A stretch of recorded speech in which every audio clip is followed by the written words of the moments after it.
जानवरों और खुखार अपराधियों को आपने अक्सर बेड़ियों में जकड़े देखा होगा, लेकिन जबलपुर में एक मानसिक विक्षिप्त पिछले कई सालों से बेड़ियों में सड़कों पर घूम रहा है। देखिए आप भी। परिवार की आर्थिक स्थिति ठीक नहीं है।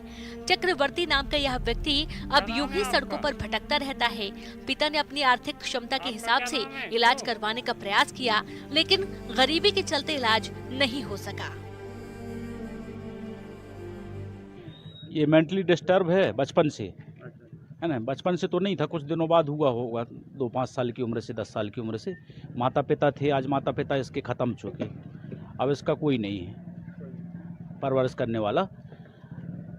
और शासन चाहे तो इनको कहीं से कोई भी सुविधा दे के कहीं शिफ्ट करा सकते हैं, है ना, या कोई भी प्रावधान हो और सरकारी योजना को बहुत सा लाभ हो मिलता है, उसको भी मिलना चाहिए।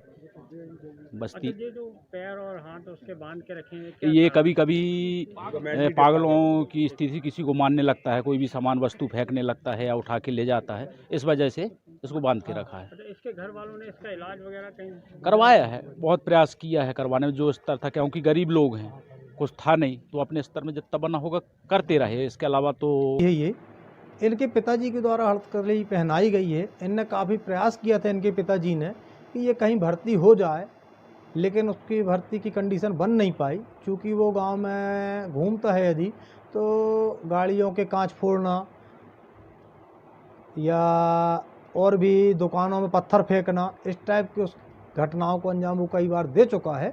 इसलिए उसके पिताजी के द्वारा हथकड़ी पहनाई गई थी। वो शासन से विकलांगों के लिए वो आता है, पेंशन की योजना है, वो उसको मिल रही है। बाकी उनके तरफ से भी आज तक कोई ऐसी उनके परिवार की तरफ से मांग नहीं की गई। उनका व्यक्तिगत मामला था, आज तक वो इस तरह से पंचायत से कभी भी उसके संबंध में कोई सहायता मांगने नहीं आई। अभी 1-आध महीने पहले उसके पिताजी का स्वर्गवास भी हो गया है। उसकी माँ पहले स्वर्गवास हो गया था, अब उसका भाई है एकमात्र और भाभी है। बनती है, बिल्कुल बनती है, ऐसे लोगों के लिए बिल्कुल बनती है।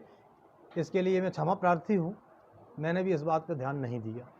अब क्या रहेगी जब मामला संज्ञान में आया है? एक बार मैं ज़रूर प्रयास करूंगा कि कलेक्टर साहब के सामने इस मामले को लाके रखूं, जिससे उसकी कोई ना कोई आगे व्यवस्था बन। कहीं न कहीं प्रशासनिक व्यवस्था की खामियों को भी यह दर्शाता है। अब माता पिता का साया उठने के बाद इस व्यक्ति की सुध कौन लेगा? अफसरों की लापरवाही और मनमानी का नमूना